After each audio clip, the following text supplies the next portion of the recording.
Excella Education Study in USA assured scholarship. Contact 9881 96666. నమస్తే, welcome to I dream. నేను మహేశ్వరి. చిట్టుపొట్ల మధుసూదన్ శర్మ గారు, ఈ పేరు వినగానే అందరికీ టక్కున గుర్తొచ్చేది వంటింటి చిట్కాలు. ఈయన చెప్పడమే కాదండి, 2 బుక్స్ కూడా రాశారు. మనందరికీ కూడా అందుబాటులో ఉంటాయి. ఇవి ఆన్లైన్లో దొరుకుతాయి. అలాగే దగ్గరలో ఉన్న పెద్ద పెద్ద బుక్ స్టోర్స్లో కూడా మనకు ఈ బుక్స్ అందుబాటులో ఉంటాయి. ఒకటి వచ్చేసి ఇంటింట ఆయుర్వేద వైద్యం అండ్ అలాగే ఇంకొకటి వచ్చేసి వంటింటి చిట్కాలు.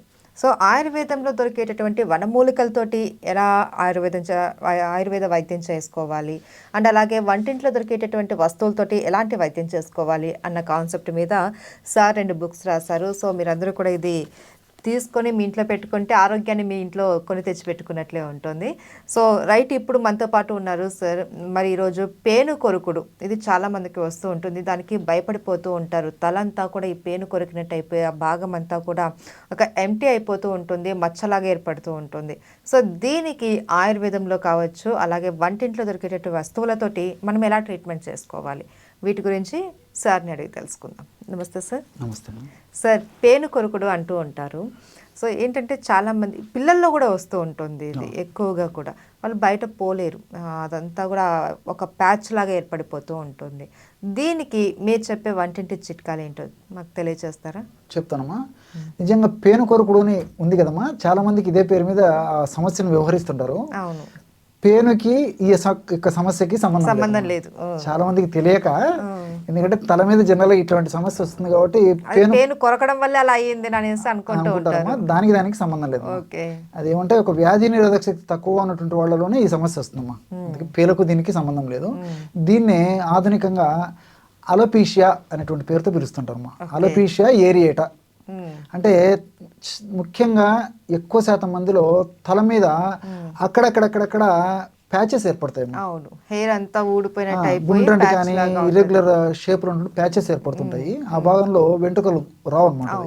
అది కొంతమందిలో మాత్రము ఈ యొక్క కనుబొమ్మలు, మీసాలు, గడ్డాల ప్రాంతంలో కూడా వస్తుంటుందమ్మా.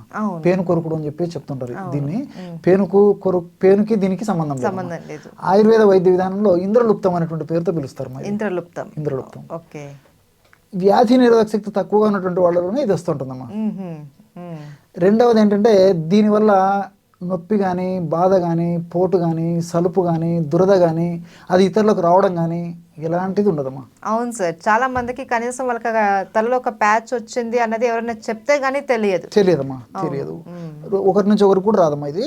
కాబట్టి కేవలము అందవికారంగా ఉండేటువంటి పరిస్థితి ఏర్పడుతుంది తప్ప వేరే రకమైనటువంటి ఇబ్బంది అయితే ఉండదమ్మా. కాబట్టి దీనికి సంబంధించి రకరకాల ప్రయత్నాలు చేస్తుంటారమ్మా. కొంతమందికి కొన్ని రకాలుగా కొంతవరకు సత్ఫలితాలు కలిగితే, కొంతమందికి ఒక రకమైనటువంటి ఫలితాలు కలిగితే, కొంతమందికి మాత్రం అంత తృప్తికరమైనటువంటి రిజల్ట్స్ రావమ్మా. ఇప్పుడు మీరు మంచి టాపిక్ సెలెక్ట్ చేసి ప్రేక్షకుల కోసం అడుగుతున్నారమ్మా. మేము ఎంతో మందికి వాడి చక్కటి సత్ఫలితాలు పొందినటువంటి ఒక ఫార్ములాని ఇప్పుడు మీకు చెప్తాను చూడమ్మా. అందరికి ఉపయోగపడుతుంది ఇది. అన్ని ఐటమ్స్ దొరికేవమ్మా, తయారు చేసుకోవడం కూడా సులువు. జస్ట్ ఎక్స్టర్నల్ అప్లికేషన్ అమ్మా. దానివల్ల ఇంటెక్ కాదు, జస్ట్ ఎక్స్టర్నల్ అప్లికేషన్. సో అది వాడుకోవడం వల్ల ఆ పేను కొరుకుడు సమస్య తగ్గిపోతుందమ్మా. సో వాడుకునేటువంటి విధానము, ఔషధం ఎలా తయారు చేసుకోవాలంటే, ఓజా ఫస్ట్ అమ్మా. ఓచా అంటుంటారమ్మా. చిన్న పిల్లలకు ఓచా ఒకటి. తర్వాత వామమ్మా, దాన్ని అజవాయిన్ అంటారు. ఐడియా ఉంది కదమ్మా. వాము అజవాయిన్ అదొకటి. తర్వాత నల్ల జీలకర్ర, బ్లాక్ క్యూమిన్ అంటారమ్మా, నల్ల జీలకర్ర. తర్వాత ఈ కొబ్బరి చిప్పలు. జనరల్గా ఏమంటే కొబ్బరి తినేసి కొబ్బరి నీళ్లు తాగేసేసి మనం చిప్పలు పడేస్తాం. ప్రకృతి అందులో కూడా ఔషధ కూడా నిక్షిప్తీకరించి మనకి ఆరోగ్యం కోసం ప్రకృతి మనకు ప్రసాదించిందమ్మా. కొబ్బరి చిప్పలు, ఈ 4 పదార్థాలతో మంచి ఔషధం తయారు చేసుకోవచ్చు. ఎందుకంటే అన్ని సమభాగాలు తీసుకోవాలి. ఓస, వాము, నల్ల జీలకర్ర, టెంకాయ చిప్పలు, కొబ్బరి చిప్పలు. కొబ్బరి చిప్పలు చిన్న చిన్న ముక్కలు చేసేసి కొంచెం ఒక 4-5 రోజులు బాగా ఎండబెట్టేస్తే సరిపోతుందమ్మా. చిప్పలు కూడా అన్నీ ఒక ఇనుప బాండర్లో తీసుకోవాలమ్మా. ఇనుప బాండర్లో తీసుకొని పొయ్యి మీద పెట్టేసేసి బాగా మండించేసరికి అదంతా కాలిపోయేసేసి మసిలాగా అయిపోతుందమ్మా. మొత్తం కాలిపోయేసేసి మొత్తం మసి అయిపోతుంది అనమాట. అది ఆ విధంగా మసి కానీ లేదా బూడిద కానీ మొత్తం కాలిపోవాలి. ఆ విధంగా తయారైనటువంటి ఆ బూడిద లేదా మసిని తీసుకొని చల్లారిన తర్వాత జల్లి పట్టేసేయాలమ్మా. స్మూత్ పౌడర్ అయిపోతుంది. అందులో తగినంత కర్పూరం, ఓకే. మన ఇళ్లలో దొరికే కర్పూరం వాడుకున్నా సరిపోతుంది. పచ్చ కర్పూరమా సార్? అక్కర్లేదు, నార్మల్దా? మామూలు కర్పూరం, నార్మల్. పచ్చ కర్పూరం కూడా అవసరం లేదు. మన ఇంట్లో హారతి కర్పూరం ఇలాంటి ఉంట కర్పూరం ఏదైనా వాడితే సరిపోతుంది. కొద్దిగా అందులో వేసేసి మొత్తం బాగా కలిపి పెట్టుకున్నామా, ఉదయం ఒకసారి రాత్రి ఒకసారి తగినంత పౌడర్ తీసుకొని స్వచ్ఛమైనటువంటి కొబ్బరి నూనెమా ఓకే. బాగా రెండింటి బాగా రంగరించేసేసి మంచి క్రీమ్ లాగా తయారైపోతుంది. ఆ క్రీముని ఎక్కడైతే ఆ యొక్క ప్యాచెస్ ఉన్నాయో, పేనుకొరకుడు మచ్చలు ఎక్కడైతే ఉన్నాయో ఆ భాగంలో అప్లై చేసి సున్నితంగా రబ్ చేయాలమ్మా.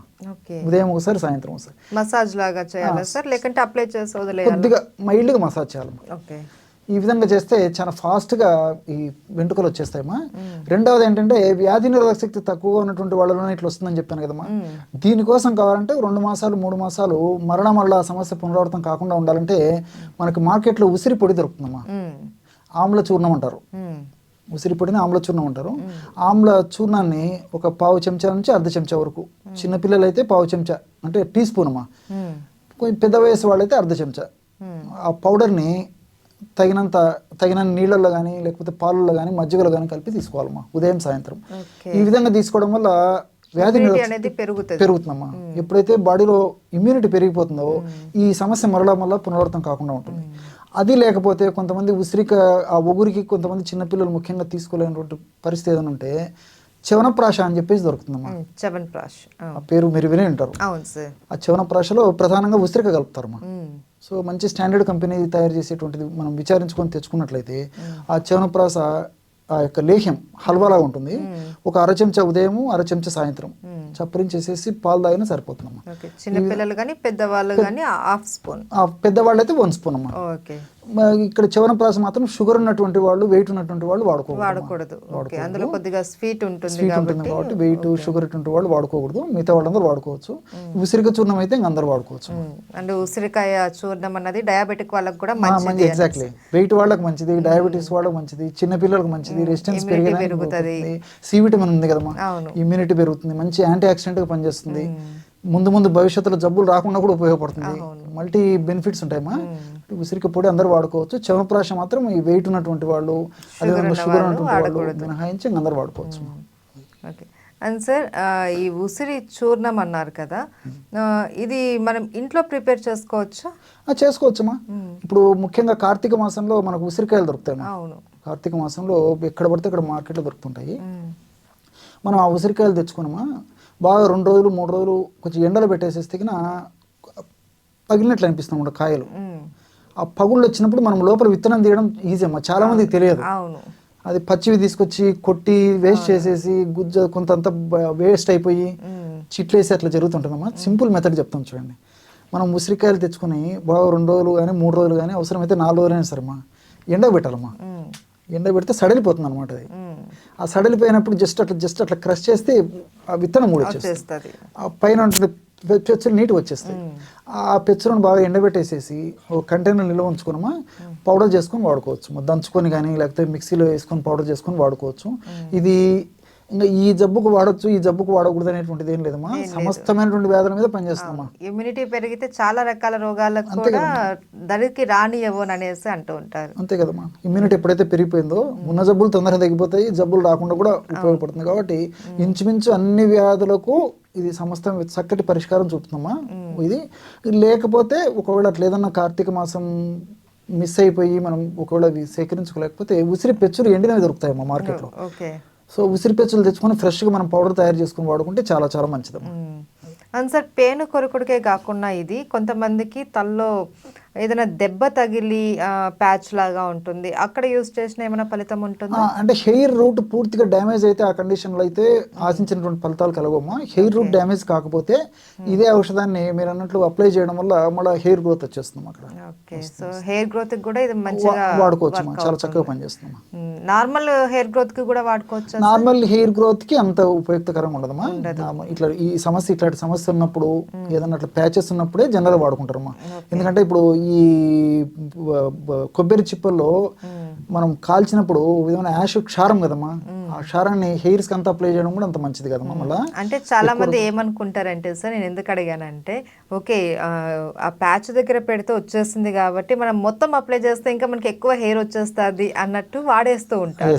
సో అందుకోసమని నేను ఈ క్వశ్చన్ అడిగాను. వాడుకోకూడదమ్మా, ఎందుకంటే క్షారం ఉంది కాబట్టి ఇది కొన్నాళ్ల పాటు ఉన్నటువంటి సమస్య ఎక్కడైతే ఉందో అక్కడ చేస్తే అక్కడ ఉన్నటువంటి దోషాలను రెక్టిఫై చేస్తున్నామా.